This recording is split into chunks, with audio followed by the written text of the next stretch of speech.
नमस्कार. प्रकाशा येथे विश्व आदिवासी दिवसानिमित्त मिरवणूक.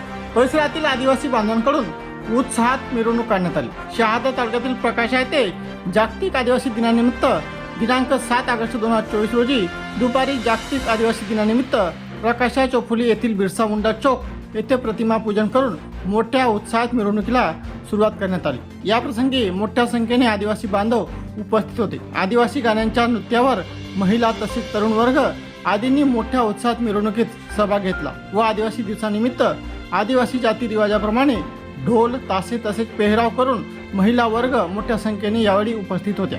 यावेळी सरपंच राज नंदनीताई, नंदुरबार जिल्हा परिषद माजी उपाध्यक्ष रामचंद्र पाटील मोठाबाई, किरणजी तळवी नंदुरबार, जिल्हा परिषद उपाध्यक्ष सुहास नाईक, नंदुरबार जिल्हा परिषद सदस्य भारतीताई ठाकरे, पंचायत समिती सदस्य जंग्याभाऊ बील, प्रकाश ठाकरे, पंडित भुई, रफिक खाटेक, राजेंद्र पाडवी, सुरज ठाकरे, ग्रामसेवक बीजी पाटील, कपिल वसावे, भावडूभाऊ ठाकरे यांच्या समवेत ग्रामपंचायत सदस्य व प्रकाशा व गावातील मान्यवर तसेच समस्त आदिवासी बांधव यावेळी उपस्थित होते.